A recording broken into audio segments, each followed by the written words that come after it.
The Big Sell Illuminati, where some of the best in the business discuss what's worked, what's working, and what's failed in selling big sales.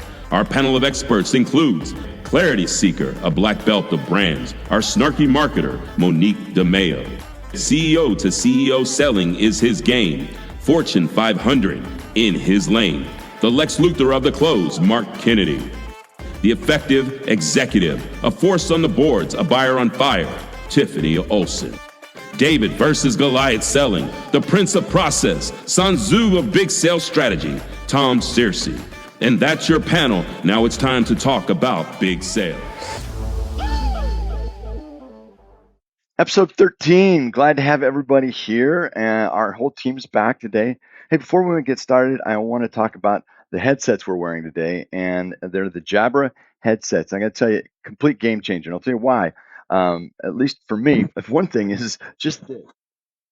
If I do that, I'm on mute. So I got dogs, wives, packages being dropped off, gunfire, whatever. I mean, it's Indiana. So, I mean, whatever is going on, I'm able to go ahead. It blocks out all the extra sound. I can hear great. So this is our new sponsor, Jabra headsets. And we just want to say thanks to those folks for putting us up and sponsoring the pod. So we're going to jump in today on a favorite topic of mine. All right. And that is unsticking stuck deals, or really dealing with the roadblocks that are out there. In prep for this podcast, I'm going to get everybody in on this. On prep for this podcast, I talked to 5 of the CXO, CRO people that are out there, and I just asked them to send me their pipeline. And I went through them. They were nice enough for me to go through their pipeline with them. And I'm not kidding. On average, a little bit high, a little bit low, a third of their deals were DIP, dead in pipeline. They were not, these were just somebody had not put the dirt on them and taken them out of the pipeline. And there was at least another 30 to 40% that were stuck. And we're going to probably talk about that. And then the balance were actually good prospects moving through the sales process. But this idea of the roadblocks that are keeping people from moving forward, the idea of being stuck, I think it's everywhere. In almost anybody who's looking at a pipeline, you're looking at that. And so I guess I want to toss this out there. What does it mean for a salesperson or an account that is being sold? What happens? Does it mean to get stuck? It isn't going anywhere for one reason or another. It just isn't moving forward. There's no forward momentum. Yeah, I would definitely say that too. And it reminds me of a very funny comedian, Jeff Foxworthy. He always used to say, you're a redneck when you're stuck. When, and I was thinking about the top 3 ones. One, you're on the slow boat. Could also be the ghost boat. Nobody's returning your calls. Nobody's responding to an email. The second one is excuses, excuses, excuses. So, when you have to say, pardon me, that sounds like an excuse. And it's in legal, person's on vacation, it's in our system, it's in a pile somewhere. And then my last one is when the customer says to you, remind me again about. So you're forgotten, you've been deprioritized, and you're not in the must-have category. So Tom, when you say, how do you know you're stuck or a sales stuck? I think it's the world of the pathologically optimistic. You wind up having a pipeline review, and your salespeople are like, I think we're doing all right. Now, I know it's been a month since we've talked, etc. I don't want to push them. I don't want to rush them. I don't want to offend. It's been a month, okay? They don't know who you are anymore, all right? And so here you are pathologically, I think we got a chance. No, you don't. They are dead in pipeline, or at least they are stuck. They are not moving forward.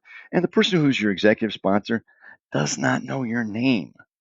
Bye-bye, you're gone. Mark, you ever seen anybody stuck at a pipeline? Not even once.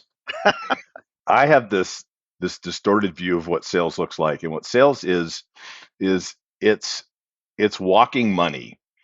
So every time I send a salesperson out to go do something or to go get something, it's just money walking out the door. And what I really want that money chasing is I want that money chasing big money. So I send little money out for big money. And if you were going to send the salesperson out and maybe that salesperson's name was, let's say, hypothetically Kyle. What you would want Kyle to do is you would want Kyle to be working on actual deals. And I think the thing that we're you guys are getting to right away is, are you really chasing a real opportunity? Because I would, from historically speaking, looking at the pipeline data out of Salesforce, not a paid sponsor yet, but looking at that data from the last 25 years of tracking pipeline data, I would say 80% of closed lost deals are actually closed never were deals. So I have actually a pretty simple rubric if you want it around unstuck deals. And it's really a 6-step dance. The first one is, do you really have a deal? And I think there's as we know, executive intent in large selling is everything. And every salesperson I know, like I literally sat in a Fortune 50 chief marketing officer's office with that person and another and a salesperson, and listened to what the executive was looking for, and then looked at the translation that got to for the salesperson. And as that translation went into Salesforce, my response to that person was, "Are you high?" Was that the same conversation that I just listened to? That had nothing to do with what that person's trying to do. So there's your delusional optimism showing up. There's a million different ways to drill into executive intent, but number one and always behind that is, do you really have a deal? Checklist item number 2, reread number 1. Um, do you really, really have a deal? And then checklist item number 3 of 6 is reread number 2.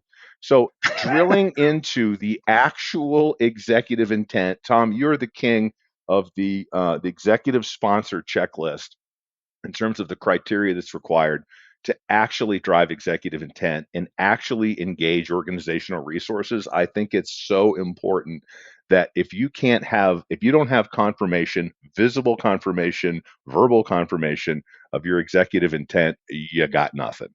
And then from there, as you drop down, I think the first thing is you have to investigate, then you have to escalate.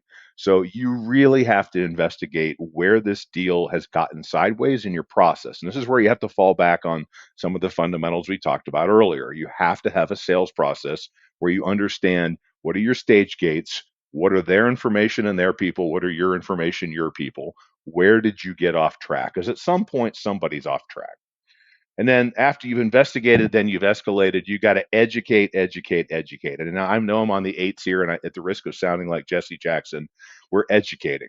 So I think the biggest mistake, other than misunderstanding executive intent, is when salespeople fail to educate their champion as to the critics around them. How do you educate the people that are going to judge them so that the person that you're talking to is your internal salesperson at the next stage? Because you're never going to get access to the CFO. That person is out of the question in terms of, you're never going to get in there to be able to influence that person unless it's in like final negotiations, and by then it's too late. I would disagree a little bit, and just to this degree. If you aim for the CFO, you can get to the CFO if you're carrying.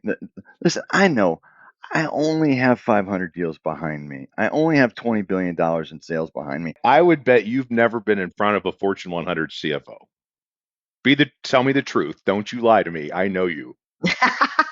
3 In 500 deals. 3. No. Technicalities. Okay, I cannot overcome your guys' doubts with facts, and it's a shame. All right, so you can have your doubts if you want to. Pay attention, kids. You're learning about the overcoming objections all within the. This is 2 shows for the price of 1 right now. I tell you right now, 3 out of 500. Fair enough. No, he said top 100. He asked you. We'll give him some credit, partial credit. Keep going. Yeah, can we move along?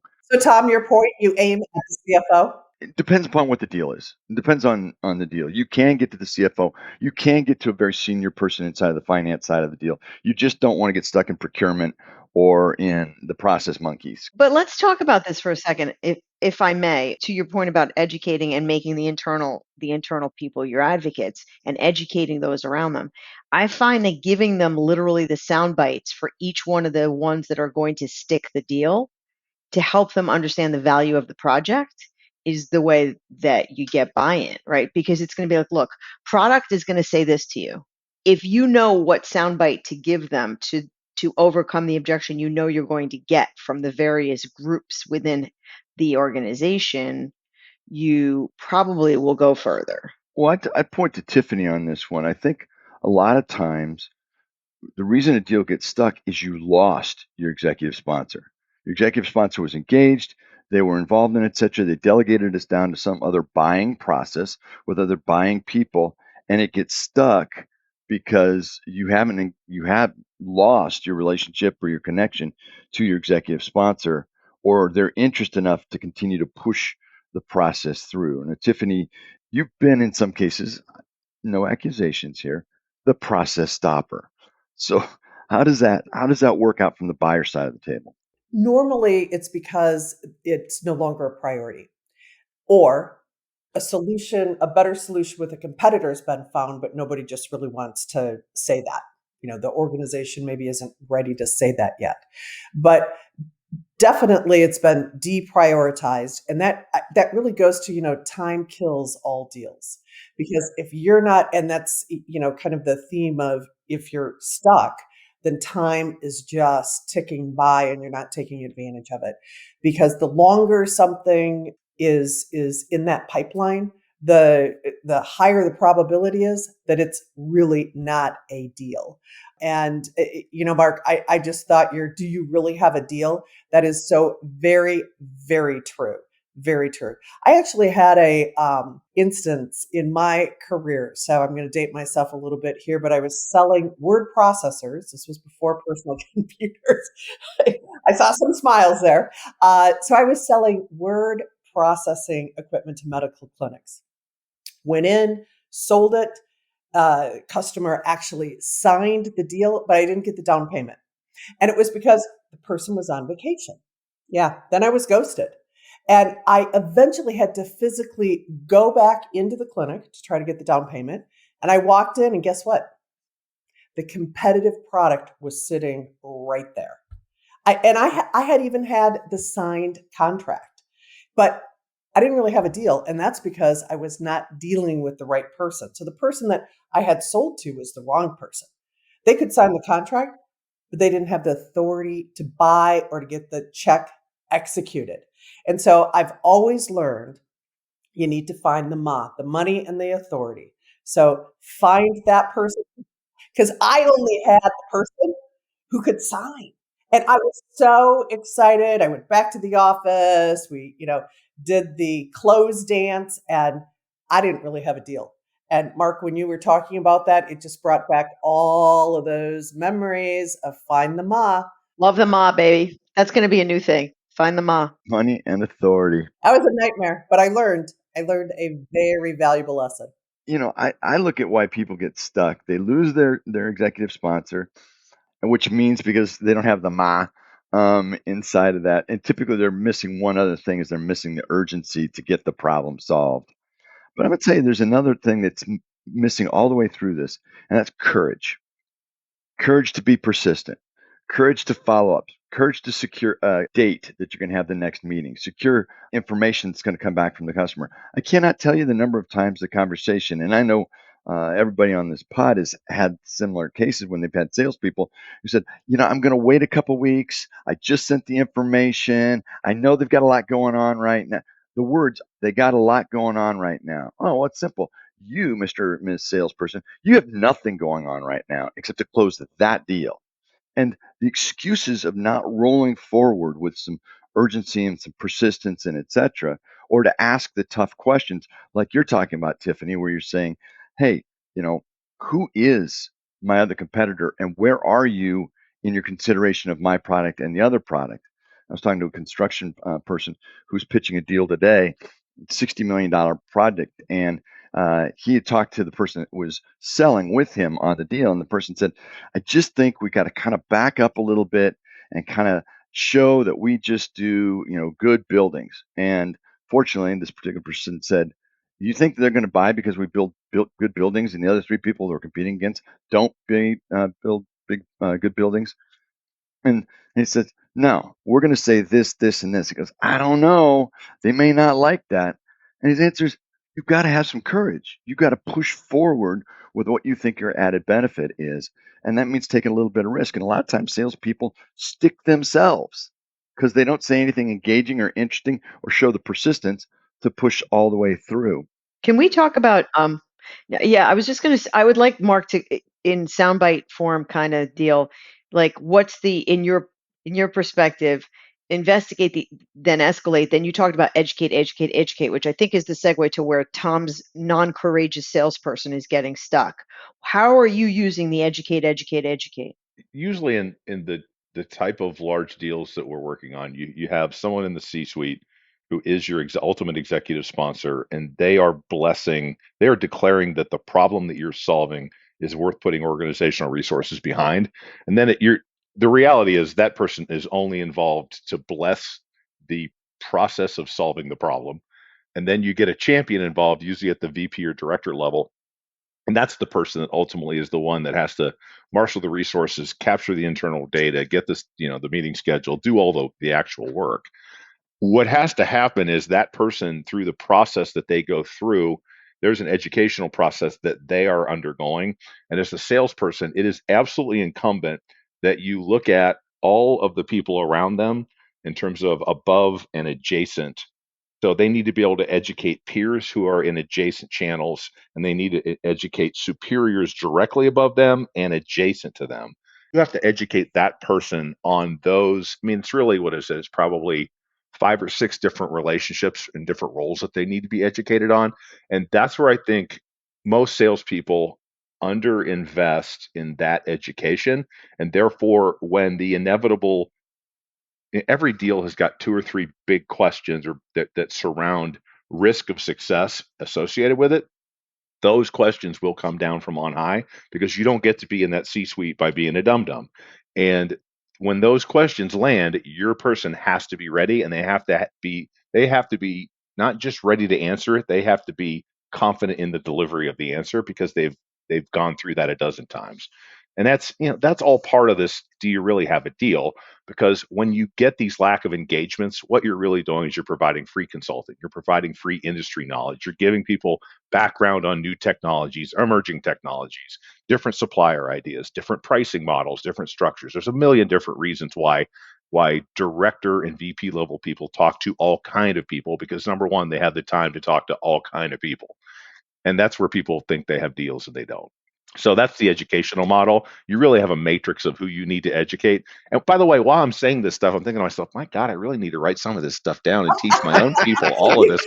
Because I do it a lot myself, but I'm not sure I'm actually doing a good job of teaching enough other people to do it. So this is like self-help is what this is. Well, it's kind of also for me, it's just lands for me as intellectual curiosity, which, if you have an intellectually curious salesperson, they're going to ask better questions. And when you ask better questions, you form better relationships because you come across as somebody who cares. And also, you're going to be more prescriptive about your answers, and they will probably be more strategically in alignment with what you're trying to sell or do. So, note to self, hire intellectually curious salespeople, and then you get a jump start on the process. That's a really great point on getting the people that are intellectually curious, or those people that are patient enough and confident enough to ask the questions without trying to anticipate the answers. Hard to do, and I mean, for the people here, maybe we've had to do the same thing. Have to train yourself to do that over time. Not so much about being intellectually curious, but being patient and confident enough to say, I really want to understand better before I start to pitch. Is there a trend that anybody is seeing as far as salespeople or the marketplace on where their roadblocks are and that sales are getting stuck? So I don't know so much if there's kind of a trend, but what I see is that it's that optimism, it's that being too excited, it's the thrill of the kill. You've bagged it, and the reality is that you haven't bagged it tight enough for it to stay in the bag and it gets out. Um, because of that kind of optimism, the not wanting to be a pest, but not asking those tough questions. So I think maybe the trend is just, or, kind of when to identify it. It's when time is slipping and you're optimistic. Because if you're not continually nervous during the process, then you're probably not in there enough and really making sure that you've got that deal and that it's a real deal. I think the trend I'm seeing is giving up way too early. It's like, oh, they didn't call me back. They don't love me. They don't want me. They don't want what I'm selling. Oh my God. I got to move on. I sent an email last Thursday. I haven't heard anything back. My heart bleeds borscht. You're a salesperson. The point of the whole thing is for you to be persistent. Get on the phone. Sorry, did I say that out loud?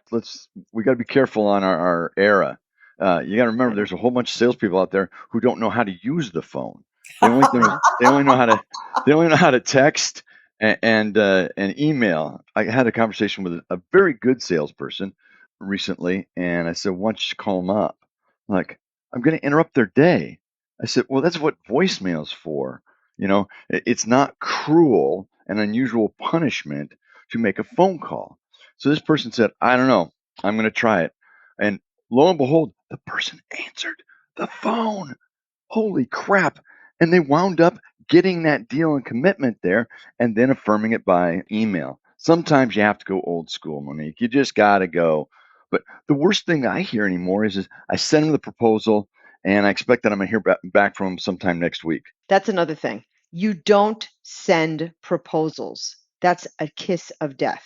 Why would you send something that needs to be explained, that needs to rally support and rally agreement, and to make sure that all the points in your proposal actually represent what the client really wants or what they value most? Because you can tweak on the spot if you're delivering it on the spot, but you cannot tweak. You don't know if they're picking it up right after they had a fight with the wife. You don't know if they're picking up it in the middle of going to the bathroom on a break. You don't know. You have no control. If you send that thing via email, you've lost control. That is the worst possible thing people can do. Do not send proposals unaided. Very bad idea. Got to have the voiceover. It's the meat and the meat versus salt and pepper, the voiceover piece. So you do a call like what we're doing right now, a Zoom or some other kind of a video, and you've got that proposal in a laid out in kind of a, let's use the word PowerPoint or some other kind of a tool. You walk through it and you've got the voiceover. Questions are asked real time. You can record them, even though this group right here seems to be a little skittish about that. So Tom, what do you do if the customer, let's say it's a very large deal, they put out an RFP, you have to submit this RFP, and then they'll, decide who goes next. So you don't have a chance to not send it in kind of unaided, as Monique said. What advice do you have for people when that happens? Because that's a big area where you can get stuck. Step number one: buy and read my book called RFPs Suck. All right. True. I wrote this. So Only 21 minutes before the first shameless plug. I'm telling you right now, I have so many shameless plugs. First plug was for the wonderful headsets we've got. Have I told you about those? So here's the thing on RFPs, a blind RFP that is sent out. If you do not get a chance to have some pre-interview or review with them, set it aside. Do not do it. Or, so when I say pre-review, it can also be expanded conversation of review of the RFP once submitted. There has to be the voiceover. Otherwise, it's not a fair comparison. People put together the RFP, they look to the back, they typically review price, qualify. And so my answer is that RFPs have to. This is another one of the folks that is working out there right now. Got an RFP sent to 4 companies. Said, I will not fill out this RFP unless I get an interview with the owner. Smaller company. They're pitching to a $500 million company. This is a good sized business, and the owner said, okay, I'll do the half an hour, whatever the duration was. Did the interview, was prepared, had their questions as to what it was, followed a formula that I like, a formula that starts off in a conversation, follows a 3-point formula. Formula number 1 is what we know about you. Formula number 2 is what we think we know about you. And formula point number 3 is what we'd like to know about you. That's a first interview conversation that says, I've done my homework. I have some curiosity so I can prepare the good questions Monique's talking about, be ready for those questions, and then say, okay, fine. When you ask the questions there, you're asking for them to give you, we think we know about that. Let me know whether I've got it right or not. And then what you would like to know about us. That interview gives a very, and it's not the only structure, but it's a good structure. It winds up being very conversational. I don't know. I mean, obviously, it depends. It depends on the size of the company. It depends on the size of your company. It depends on the level, the amount that your services cost, and the value that you're bringing to the organization. But I find in my business, which is, obviously in professional services, when they're asking you for an RFP and you don't know the company, it's like the contractor bid process when you're doing an extension on your house. I'm not going to give you my ideas for free and spend intellectual capital and 3 days preparing this RFP for you to use my ideas with the person you've already decided is going to get the deal. I don't respond to RFPs ever. I think there's a couple of different ways where you can respond, where you can do a solid, like if you're not quite lined up for a deal, you could do a solid for an executive sponsor, and you can be a lever that they can use to drive down and hurt a competitor. I don't hate that. I mean, I don't hate that at all. And maybe, maybe the next time around when you're better lined up for it, you'll get that, or you can avoid that process itself. I think the very nature of something going to RFP implies that it has some form of a commoditization where it can be bid and inspect.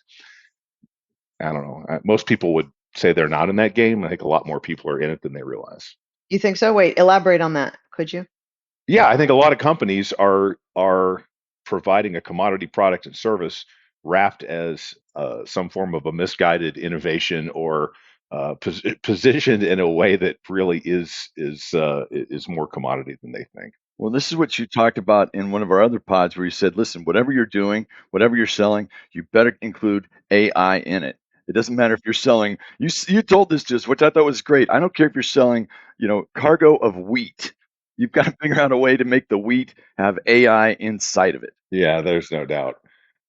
Yeah, your original question around what's getting deals stuck from a trends perspective, um, I think that's a hard one. I mean, it's a hard one because of the sample sizes aren't that big. I mean, we don't work on that many deals at a time. And, right now, the thing that seems to predominantly be getting deals stuck is just buyer courage as much as anything else. I mean, in this current economy, people are really afraid of making mistakes. Now, that said, I've got a couple of chief marketing officers I'm working with right now that are making big bets because they're saying when the interest rates change, when the economy changes, I want to be in position to capture that market share when it does turn. Well, it's that risk of recession, and everyone is worried about it. No one can predict what the actual impact will be. So I need to recession proof my business for making sure that I can continue and stay alive and deliver what I need to deliver. But Mark, for those very smart companies that go, this is just going to be, a trend. And when it goes back up, I want to be the first mover and the one on top. Those are the people that don't just survive this type of situation in the economy, but they really thrive in it because they've learned how to make sure to kind of ride the wave, so to speak. But as a salesperson, you've got to find that type of company and person so that you aren't just kind of spinning your wheels when people aren't ready to buy or they're afraid to buy. My favorite quote I've heard when it comes to recessions are, our corporate economists have successfully predicted 19 of the last 6 recessions. And that's where we're at right now. The problem with recessions is it's the broad economy, right? Everyone lives, but no one really deals in business in the broad economy. You deal with the sectors that you deal with. And those sectors are either killing it, going neutral, or getting crushed. So it's kind of the concept of recession. It's only interesting for, the major media outlets. And so I want to get to probably the most important of all of our questions today, and that is how do we help unstick these kind of stuck deals or opportunities out there. And I'm going to throw mine in, and I want to hear everybody's, of course, but I'm going to throw mine in, and that is when you get something stuck, it's typically an issue of time. You know that it's stuck because it's been on your pipeline, not moved in your sales process for a period of time. So the executives are looking at it, and they either have to ask themselves a question: are we talking about the right people? Are we talking about the right problem? Are we talking about the right urgency? Because if those three things aren't there, that's why you're stuck. In my opinion, those three things dictate the speed or urgency of moving something through a sales process. And it's very possible on that piece, it's people, which is that there is an eel in your sales opportunity who just doesn't want you to move forward. And so they're just kind of holding up the roadblock to keep you from doing it. So that's my perception on what you have to do is you have to go back and look at the people. You have to look at the time that you've been in there. You have to look at the urgency. You have to look at the problem, and you're going to probably have to leverage your executive sponsor to get unstuck out of that deal. And if you can't get unstuck, you got to kill it and get it out of your pipeline. You do not need any DIP, dead in pipeline. So who else would throw in on this idea of how do you unstick someone who is in, or even organizations who's finding a trend or a group of stuck deals? I think the expression "bring your friends close and your enemies closer" might work sometimes. I mean, what I have experienced is I'll get I'll be a threat to somebody internally. So if it's product or if it's end user marketing or if it's, lead gen or demand gen or somebody, everyone's got their little box, especially in enterprise. And if you're touching the enterprise boxes, someone's going to get their nose out of joint. So the game I think often has to be bring those who see threat into the tent, explain the value of the project and explain how they're going to actually benefit from it and how you value their opinion and you make them one of the internal champions. And I think that it's smoother sailing after that. Tiffany, what are you thinking? I'm thinking that really it's gets back to the courage that we talked about. And I think in this case, it's kind of the courage to move on. So if you've got a deal or you've got a company that is risk adverse and they're worried about the recession, move on. Don't spend your time there. Have the courage to move on. Ask those tough questions, but move on. And prioritize within your own pipeline because you're absolutely right, Tom. As a sales professional, you get very worried if you don't have the pipeline, and people judge you on the pipeline. Is your pipeline full? And that tends to put in a lot of accounts that really just are never going to turn into a deal. So it's really, I think, prioritizing, having the courage to move on when you know it's not going anywhere, to the point of if you get a RFP, you haven't had the ability to really get to know the customer, then make that decision. Do you even respond to it? Sometimes you do, sometimes you don't. But When I went through the dead in pipeline, and I went through my 5 people that I know, there were deals in there, I'm not kidding you, that had been sitting there at stage for 14 weeks. And you talk 14 weeks, and you talk to the salesperson, their answer is, well, they said that they had to work through a couple things, and as soon as they'd get back to us. I'm like, when was the last shovel full of dirt put in that deal? I'm going to tell you, it was weeks and weeks and weeks ago, and you just don't know you're dead. I think you're missing one important part of what stuck means or doesn't mean. By the way, I do want to get back to what you do to unstuck deals because I've got a good answer for you. But the first thing is there are legitimate organizational dependencies in big companies where you're not going to all the time, you're not going to be able to dictate when something exactly gets done. Big companies don't get sold to, they buy. So your job of your sales process is to line up with how they're buying. Can you influence how they buy? Yes. Can you influence how much they buy? For sure. But they're going to buy, you're not going to sell. So I'm a huge believer that when you do get some of the, like, I'm totally cool. If a chief marketing officer says, listen to me, I've got 2 big campaigns that are rolling out, and I've got my resources behind those 2 campaigns, and you're third. You know what I said to him or her? Hey, guess what? I'm going to need revenue then too. So I think some deals that get stuck are legit. I think as long as your executive intent is square, I think that's when you can sit back and go, okay, we'll put our chips elsewhere right now. I think that's perfectly fine. I don't think people I think people look at it and go, oh, well, it's these little kind of niggling things here and there. I think organizational priority is almost everything when deals are stuck. We got a language issue here that we're going to have to deal with on another deal, and that's the difference between a buying process and a selling process. I think that somewhere there's a matching up. You're using people buy, not be sold to. And my answer is I think we're a lot closer on what that is, but we've got to get those terms to line up. I would agree with you very much that you need to know what the buying process is inside of their company. If you're selling to American Express, they have a buying process. It includes going through procurement. It includes validation of a group of people. So you do need to know their buying process. The selling part of that is you also need to be valuable in each of those pieces. So that's the area where you're solving problems and you're presenting information and that's selling. That may not defeat their buying process because that's the way that they do things. So inside of that, I think there's some language we can work on another episode that says, okay, what's the questions that you have to ask to find out what you just said? You said there was a last thing you had on, and then I'm going to come to Monique. You had a last point about how to unstick stuck deals. It's one of the reasons I love the company I'm running right now, which is we have great visibility into the performance of organizations as it pertains to how they're addressing their audiences through organic search. And I'm working on a deal right now where this actually happens. So my approach when a deal gets stuck that shouldn't get stuck. So when I say shouldn't get stuck, we can literally look into the search data and we can figure out, it's not me, I don't do any of it. I just get, people tell me what's happening and then I go and do things. But our analysts can figure out how a certain organization is performing, and if they were to transform the way they go about addressing their audiences, where they could go in terms of search market share and what that corresponding traffic is worth, whether it's worth in media value or ultimate conversions into unit economics. We know that. So when I walk into a meeting or one of our salespeople walks into a meeting, they know the value of what they're bringing. So they're walking in with bags of money.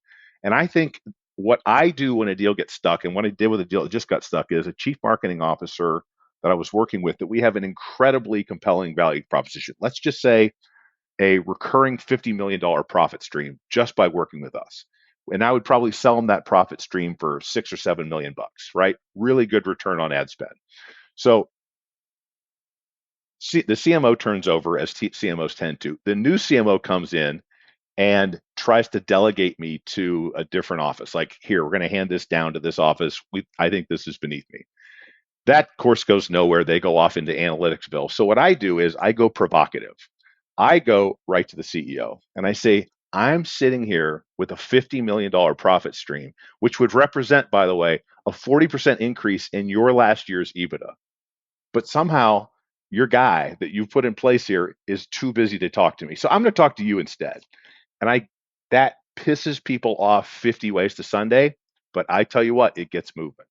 That's your courage part. I think it was Tiffany said that courage, you have to have that level of courage. And I would almost argue that it's tough to have that level of courage as a direct frontline salesperson. I mean, the great ones have it, but you have to have your feet under you to do that those types of corporate shenanigans. It's your point right there is the good to great. The great ones have the courage to reach out because they know death is imminent, like you did when you're dealing with the new person there. So your answer is, I'm not going to play pretend. I got nothing to lose. No time for you to get the training wheels off. But I do think that there's a level of access when you come in as a CEO of whether you're a vendor or a non-vendor, when you have the ability to speak CEO to CEO, it's a very different engagement than even a very talented and very senior salesperson. I think there's a different kind of swagger and there's a different kind of peer-to-peer. I saw you at YPO last week, and I know that you're running a multi-million-dollar business. You can play that card. I don't know that everybody else could play that card, but they need to get a little bit more courage. I would agree with that. Yeah, I do think that one of the getting stuck or roadblock breakers is just what you said. You step back up on your side, not just the executive sponsor side on their side, the buying side, but you step up on your side and you bring in a more senior executive. Well, this was This was a good session, good episode. Looking forward to the next one. And so thanks, everybody. Go out and make a great sale. And so thanks, everybody, for being on the pod today.